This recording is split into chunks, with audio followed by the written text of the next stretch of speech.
basically execute. And part of that process is find yourself someone that you can trust that can make sure that you're not hitting the same mistakes or experiencing the same failures that other people that try this and it doesn't succeed with them. Make sure that you don't become one of those people.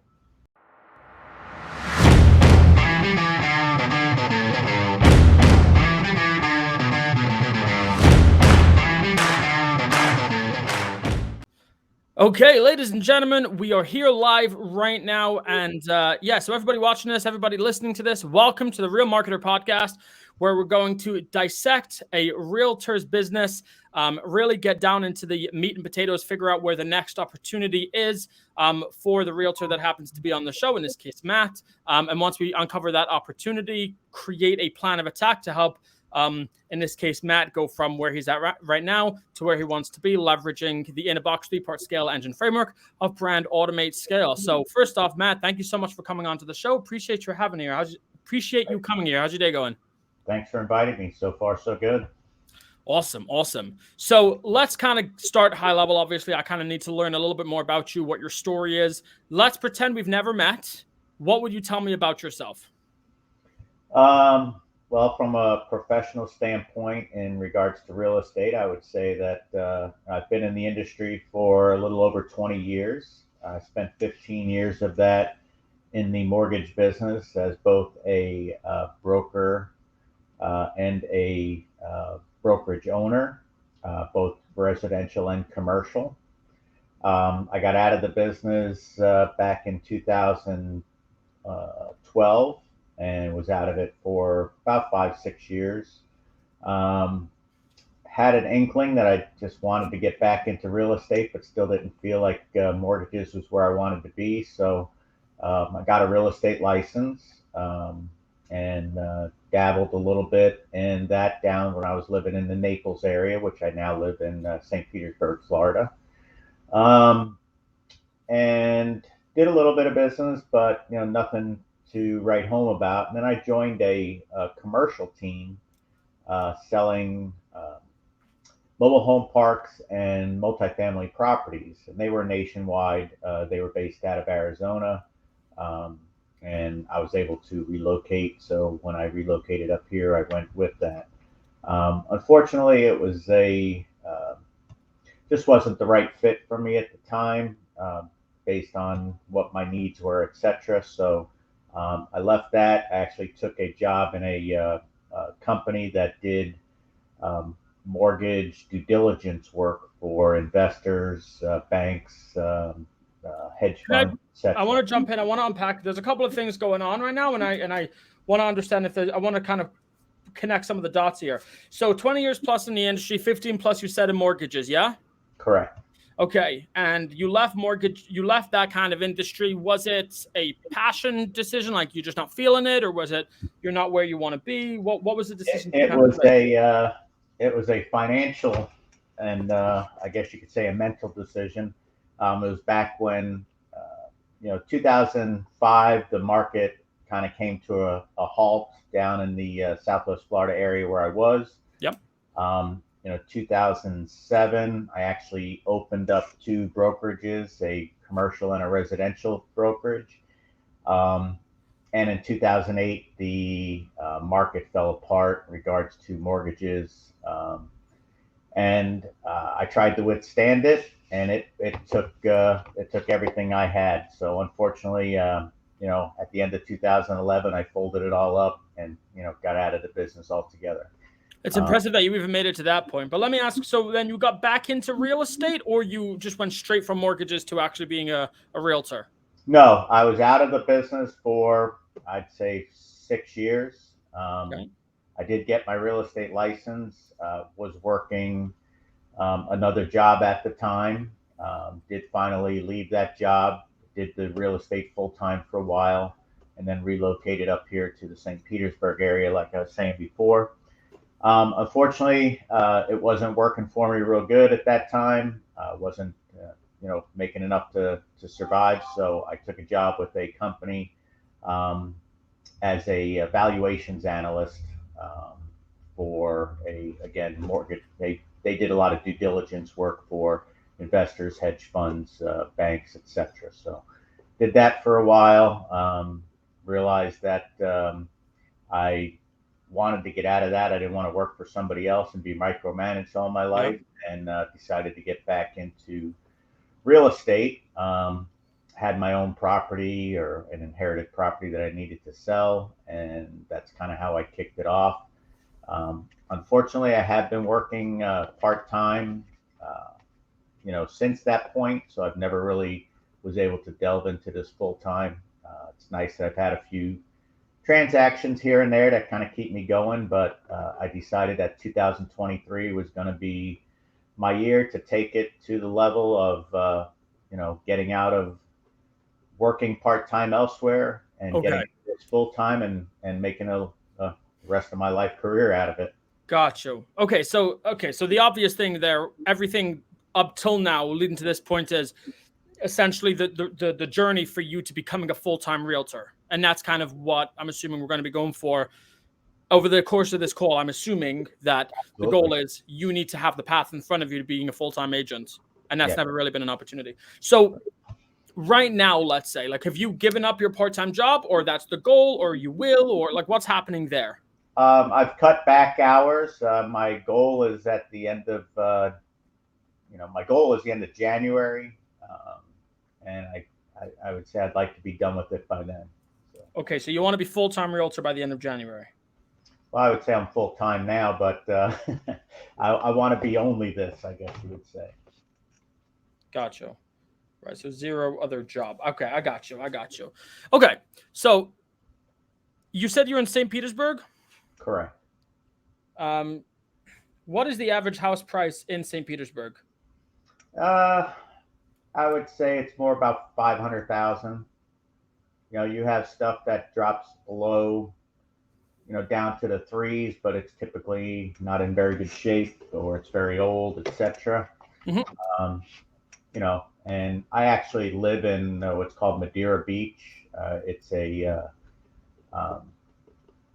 beach community, and the houses there go from 900,000 to 4 million and up from there. So, and that's the market. But I'd like to focus on the waterfront property, etc. And those waterfront properties, 900,000 to 4 million, that is Madeira Beach, and that's where you're familiar with that area. 900's off the water. On the water, we're looking at minimum $1.75 million just for the land. Gotcha. So, okay, so for you to be an agent in Madeira Beach would basically set you up. For you to be a successful agent in Madeira Beach, you'd be good to go. It would be a wonderful thing. Okay, so can you describe the way of life in Madeira Beach? Like, what is it like being there? Well, as I told you once before, it's like living in paradise. It's luxury. It's beautiful beaches. St. Petersburg area, Clearwater area have been rated the top beaches in Florida for many, many years.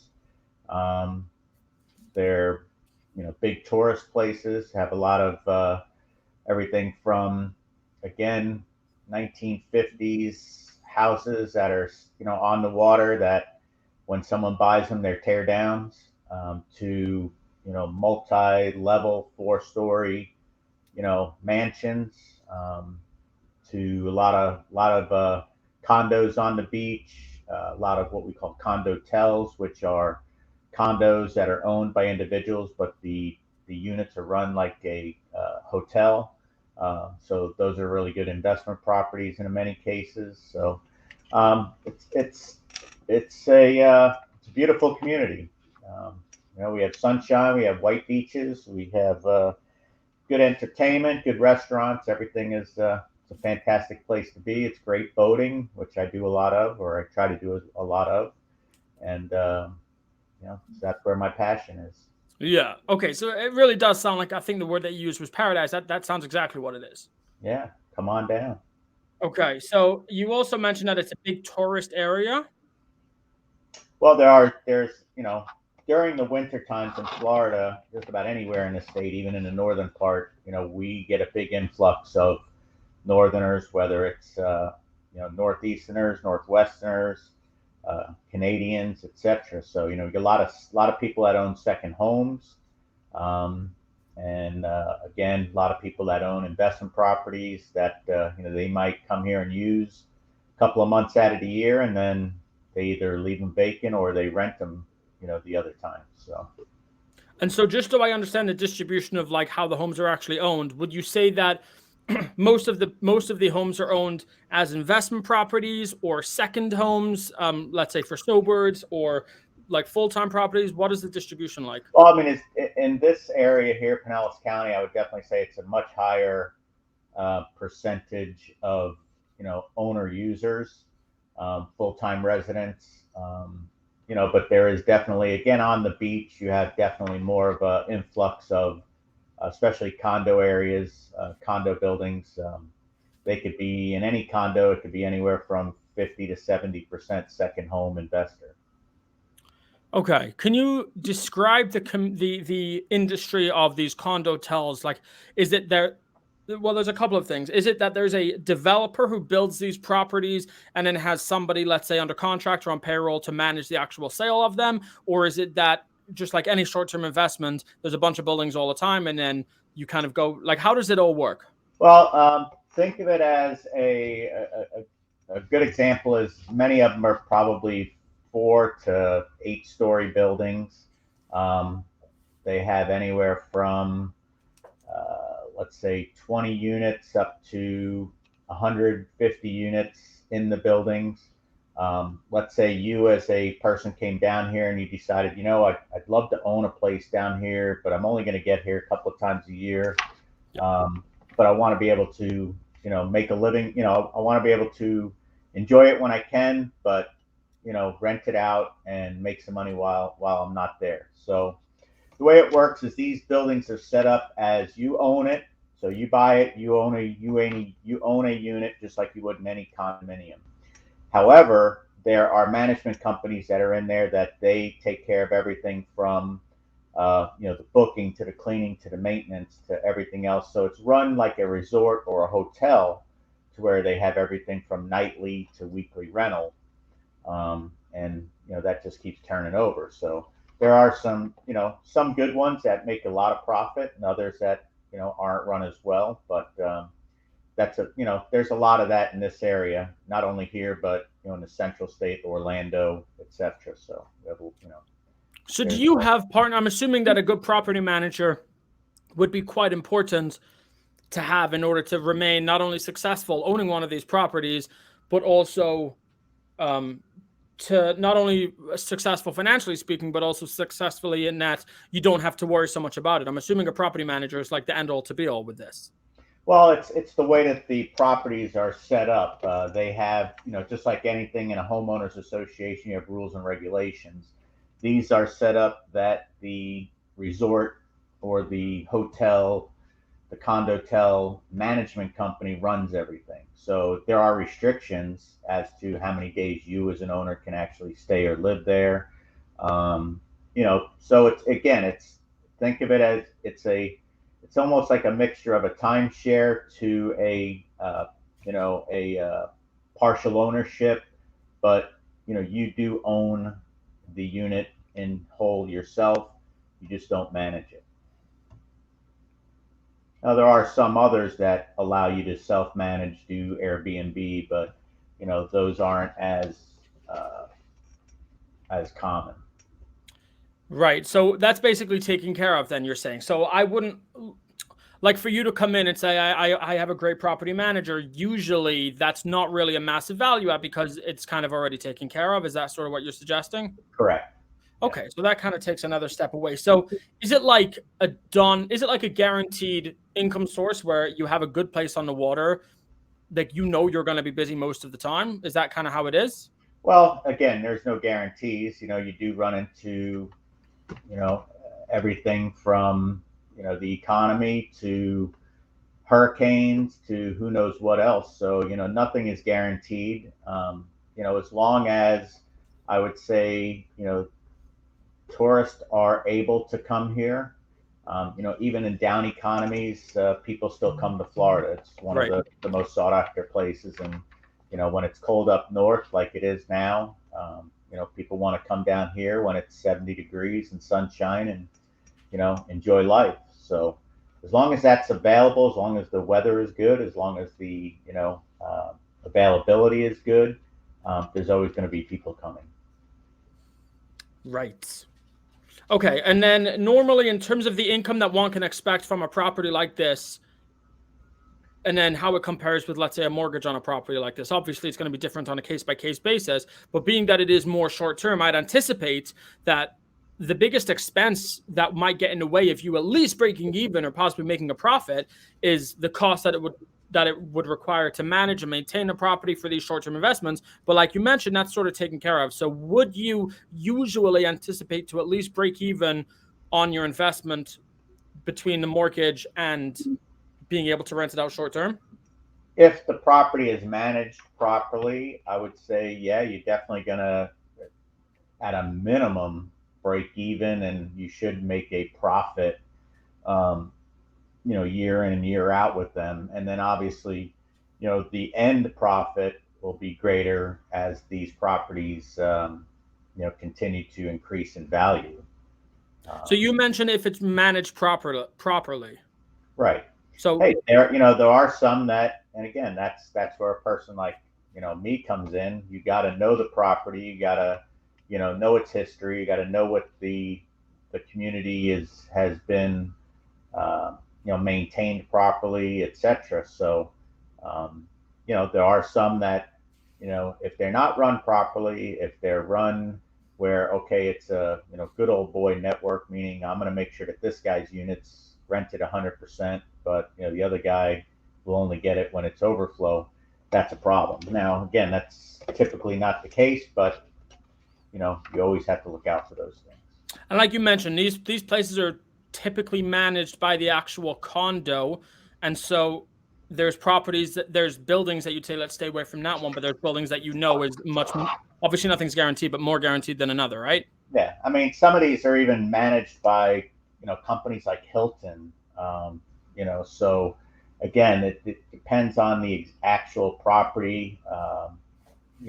They typically do have a check-in, check-out service. They typically have maids and cleanup services and maintenance for the building. Everything from hey, my TV's not working to the whole place needs to be painted. So right. But at the end of the day, what I like about this is that managing a property isn't a lot of work. You just need to, isn't any work really. You just need to know that you're investing in the right property, which, like you said, is where you come in. So hypothetically, and this is where it's starting to paint a picture now. If somebody would basically have a conversation with you, you would be able to say, these are their opportunities, these are not the opportunities, right? This is the one they want to stay away from because these guys have a history. These are the ones that always do their due diligence. They're good to manage your property, and that you'll always make an income because they do their job. Okay. Right. So you've got that set up for you. These people, you'll continue to build your network. And then if somebody could speak to you about that, let's say, they are now in a position, and tell me if I'm wrong about this, but this is what it sounds like. You've now basically equipped them to go and buy a property that will be healthy financially speaking, right? Is not going to make them lose money. It's actually going to make them money. Will essentially have a house on the water that will pay for itself. Will require zero of their time because the condo manages it, and they don't have to basically monitor them because you've already done all of the front-loaded vetting process to make sure that they're actually good, and they can be snowbirds essentially in a property that pays for itself. You've nailed it right on the head, my friend. Okay, so that is sexy as hell. Okay, that's sexy as hell. So let's think about this right now. So let's start to break this down, right? Because obviously, I follow my three-part scale engine process. So part 1 is brand, part 2 is automate, part 3 is scale. So the first thing we want to do is we want to figure out how are we branding yourself differently to where you're branding yourself now? How are we automating? And when I say automate, it comes in various forms, but basically there's 3 parts of automate: capture, convert, nurture. How are we capturing more people to speak to more people and tell them that message? How are we nurturing these people to basically reinforce the idea consistently that this is literally, you buy a house, you get a free beachfront property that you can retire on and that your kids can have for generations to come. Not only is it a great financial investment for the future, it's a free vacation home, right? And then how are you eventually going from capturing the information, nurturing them to eventually converting them to actually purchase the property? And then the last step is how do you scale that up to the moon? So you set up the processes first, or the brand first, processes, okay, and then you scale. So if we were to look up till now, if I asked you, what do you do? What would you say? I help people that are reaching their retirement age to find a place that they can retire in and live life in paradise. Make the quality of their life for the remainder of their life to be the best it can be. Okay. So I'm going to kind of change that a little bit. Now, the wording might be different because this is on the fly here. But let's say, forgetting about the way it sounds, forgetting about the my ability to kind of articulate this in any fancy way, let's just get to the fact. Here's what you do. I show people how to retire in Florida by giving them an investment that pays for itself and allows them to become snowbirds. Right? That's the idea. Again, the wording, the way that we actually message it and bring it forward, that's got to change. But the idea is, it's not about, like, because financial advisors help people retire, right? Realtors help people buy homes. That's not what you're doing. You're helping people. You've got a process that helps retirees literally become snowbirds for free. Become a snowbird for free. And if I can interject, in this regard, with these types of properties, even, young families like yours and yourself would be perfect for these because, hey, you can't just come to Florida, and spend months at a time. You got kids in school, you come down for a week at a time, 2 weeks at a time, maybe once or twice a year. You're a perfect candidate for one of these properties as well. And it's building equity, you're making money, and you get a place to vacation and enjoy when you get a chance to visit Florida. I would assume that, well, you mentioned that these properties are typically like 900,000 to up to 4 million. So I'm saying in general, more of the single family housing. These properties generally will be in again, on the beach area from 500 to let's say $1 million. So the houses are typically 900 to 4 million. The beachfront condos that we're discussing right now are anywhere between 500 to $1 million. Correct. Okay, so when we're looking at the grand scheme of things over the entire U.S., like, these are more expensive homes. Correct. However, with these types of properties, now again, they do require a little bit more of a down payment typically if you're financing them, because they're considered a non-conforming or non-conventional property. You put 25, 30, 40% down, etc. And the key to these types of properties is that they pay for themselves. So you use it as a vacation home when you're here. You use it as a rental when you're away. Even if you break even, it's breaking even to pay for itself, and then in the long run with appreciation, etc. You have an asset that can be worth a lot of money, and you've got to enjoy it as you go. So. Gotcha. Okay. So let me ask you this question then, and I'm sure you know the answer. If you don't, it's fine. No, but I'm sure you do. Do you know what house hacking is? House hacking? Yeah. I don't know. I'll say no. Okay. It's basically, let's say you own a duplex, and then you live in the basement, they live on the top floor, or let's say you have, like, I don't know, 5 properties in one area, condo, whatever it is, but basically you're living for free because everyone else is paying, or at least paying some of your mortgage. It's house hacking. Right. Very simple. The fellow, who I don't know who it was, I don't know what the chronology of it is, somebody thought of the term house hacking. And we had context for what that is. This is a version of house hacking, but it's by the beach.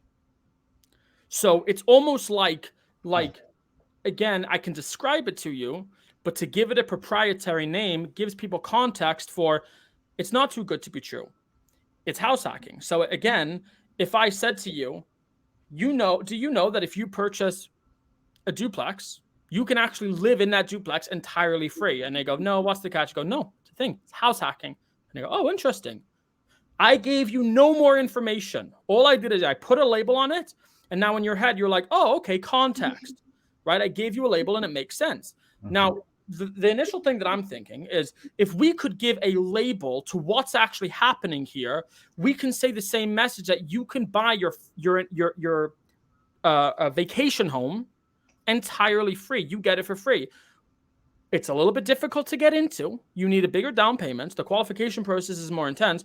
But once you've done that, you're living for free. And so this is now, right, the age-old question is what makes you different? You're not a realtor. What you do transcends that so intensely. Realtors sell homes. You're not like, you need to buy a home. That's not what you're doing here. You've invented house hacking. Obviously, you haven't because other people are doing variations of this, but there's no label for it. Help introduce it to people. Exactly. So now let's break it down in the lens of the scale engine. So part one of the scale engine is brand. So I'm going to look specifically at messaging, the messaging part of brand, right? Which is who's your avatar, what makes you different, and what's your lead magnet. Okay. I think in order to break that down, the part of who's your avatar, I think that while you're creating your avatar, like I mentioned, the avatar has to be a specific person. It shouldn't be people between the ages of 50 and 55. It should be 53-year-old Barry, whatever. Right. So figure out who your avatar is. And just so you know, you're not excluding people my own age, but the reality is that most people who are going to be able to get past that initial qualification process to house hack their way, let's call it beach hacking for now. Okay, I actually kind of like that term because it also it pays tribute almost to the term that people do know, which is house hacking. We're calling it beach hacking or vacation hacking. Vacation hacking. Do you like? Let's just give it an operative word right now, so we can just call it something. You want to call it beach hacking for now, or vacation hacking? Vacation hacking. Okay, great. Let's call it vacation hacking.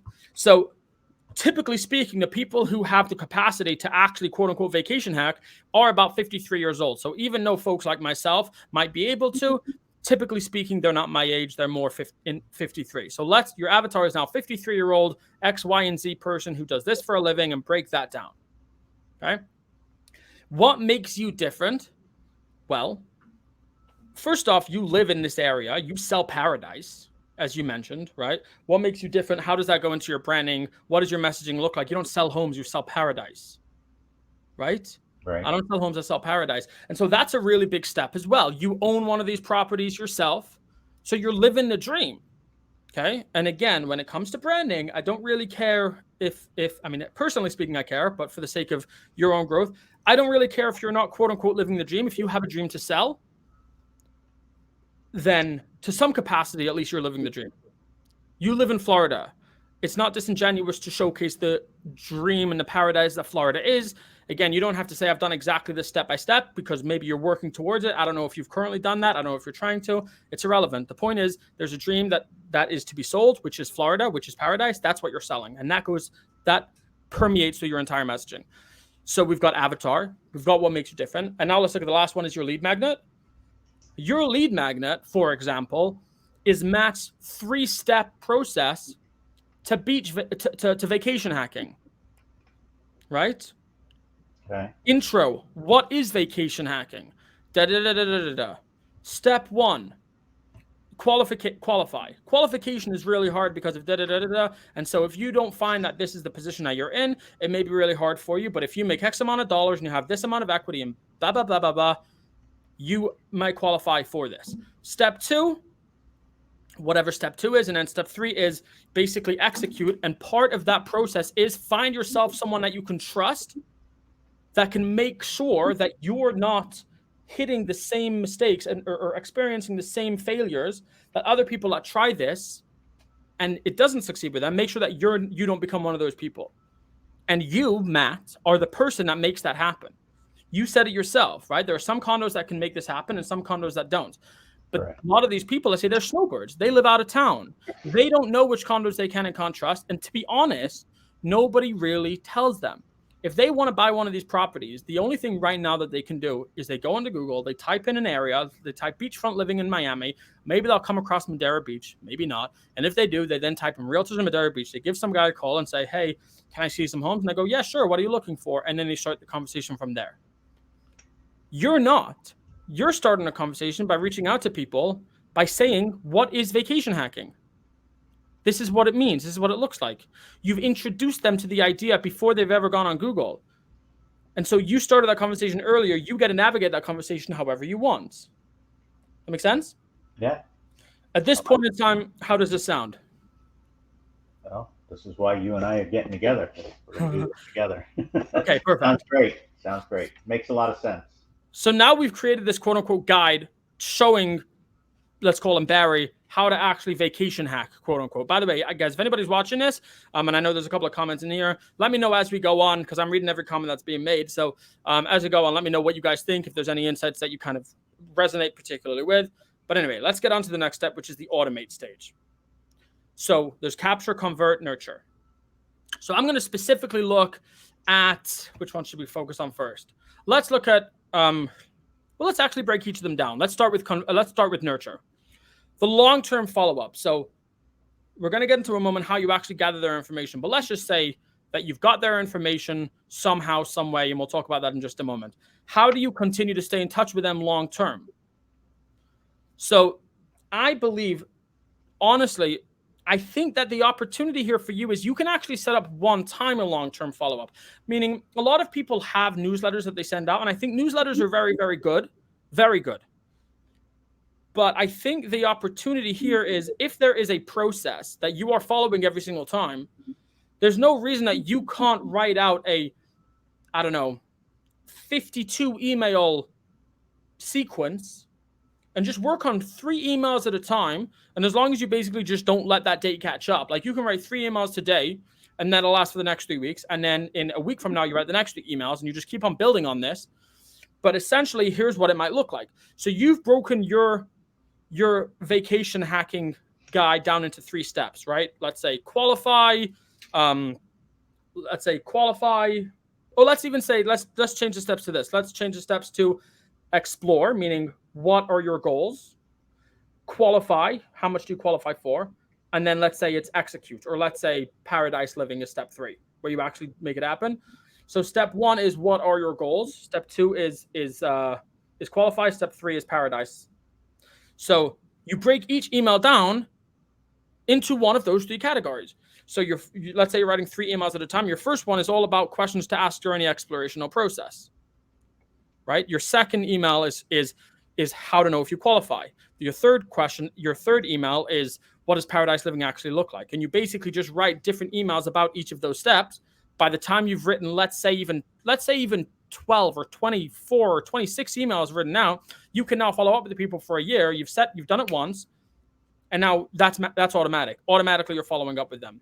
Maybe sprinkle in a text here and there saying, hey, you still interested in vacation hacking from time to time, every few months or so. But now you've got that automatic follow-up set up. Okay. Does that make sense? Does that sound doable? Yeah. I mean, obviously some work and thought process has to go into it, but that's part of working. One of the, if I can just interject there, one of the I guess the concerns or challenges that I have had in starting this type of process is, getting people to not opt out right away. Yeah. So coming up with the, like you call it, the magnet to keep them engaged. I have had people, obviously look at properties or, look at links that I promoted. And then as soon as you contact them, hey, what can I help you with? Or, just generic stuff. Would you like to see the property? Or, is this the type of property you're most interested in? And then you get the, stop bothering me, or just stop or leave me alone. Not interested. clicked on it by accident. You've heard them all. You've heard them all. So let's reframe this then. The key is to keep them engaged. So let me reframe this. Yes. Let's say if there was an opportunity, and this is going to be totally non-real estate related, just to kind of, sometimes it's important to step out of the industry so that we can see something objectively. Let's pretend if there was an opportunity where, I don't know, let's say there was a company that connected with other, let's say, research projects that just wanted to interview and survey people. And every time they did that, every time, let's say if I get 50 people to go to them, they pay me some money, and I'm presenting this opportunity for you. And they're also going to pay you, let's say, $20 for each research project. And all you got to do is answer a 20-question survey. Let's just pretend that was the case. So if I presented this opportunity saying, do you want to get paid to be surveyed? I'm just the middleman, right? That's the research company. I'm the middleman, and you're the person who they want to survey. So if I say, do you want to get paid to be questioned? All it's going to take is 5 minutes of your time. You reach out for more info. I go, okay, great. Do you want to hear about more opportunities like this? Sure. If you deliver on that first opportunity, and literally they call you up, they have a 5-minute conversation with you, you make $20, we're good to go. If I reach out to you every single week with a new opportunity, a new survey opportunity, just click this link and be connected with the people that are going to pay you another $20 for another conversation, are you ever going to unsubscribe to that? Well, I'll never say never, but it sounds like it'll be very engaging. It's much less about the engagement. It's not like entertainment here. It's every week I send you a new research project that's looking for people, and all you have to do is click the link to verify that you want this other research company to call you. They'll call you for 5 minutes. You'll make $20. And every week you check your email, because every Sunday a new research opportunity comes up. All you got to do is speak to somebody for 10 minutes. You get paid $20. It's the easiest money you've ever made. So of course you wouldn't unsubscribe, because every week there's a new opportunity. There's something new in there. So this is really where that front-loaded work comes in, is you have to really identify what it is that your avatar wants. And when you know that, you just keep on creating good content, good information. My process, the reason I love this new podcast idea is because it's actually easier for me. I don't have to keep on thinking of content, as it were. I keep speaking to new people that have new challenges. And so my content is always fresh, because no two people have the same business models or challenges or whatever it is. So I've almost, quote unquote, hacked content here. That's what we're trying to do also for your demographic, right? We're showing them how to hack vacation. And that's something that's going to be very appealing to anyone, particularly the ones that can actually afford it. That makes sense? So yes, if you're just inundating with, hey, give me a call, hey, give me a call, hey, give me a call, the same thing every single time, yeah, it's going to get annoying. But if you're presenting new things, new ideas, new communities, new areas, right, then they're going to continue to stay there. Because if you show Madeira Beach, or if you show this property and they're not interested in there, but then the next week you show another property, that's a new opportunity for a new adventure. Right. So yes, you're right. You said it exactly right, that there is here required a lot of front-loaded work, but there actually is no shortcut to scaling your business. There's a way of working smarter so that you can experience it as quicker. But as long as people are basically just spinning the wheel now, working as hard as they can without working smart at all, they're going to continue down this path forever. But like you said, that front-loaded work, when you break it down into micro step at a time, all of a sudden you turn around and your business is, I don't want to say it's automated, but it's definitely scalable, and you're working less than you ever really have, because you just took the seconds, you took the time and worked smarter. So again, looking at this from your vantage point, yes, it's going to require a little bit of work to create this lead magnet. Yes, it requires a little bit of frustrating patience to step back and think, who is my avatar? When everybody else is out there just doing busy work, you're going to be thinking and doing exercises and figuring out who it is that you're trying to target. And that might be annoying, and you might get impatient. And then you've also got to write your long-term follow-up. And that, again, feels annoying, and you get impatient. But that's the stuff that nobody's willing to do. And that's what's really going to separate you and allow you to differentiate yourself. Right. So we're looking at this again. So we've got our messaging down. We've got our nurture down.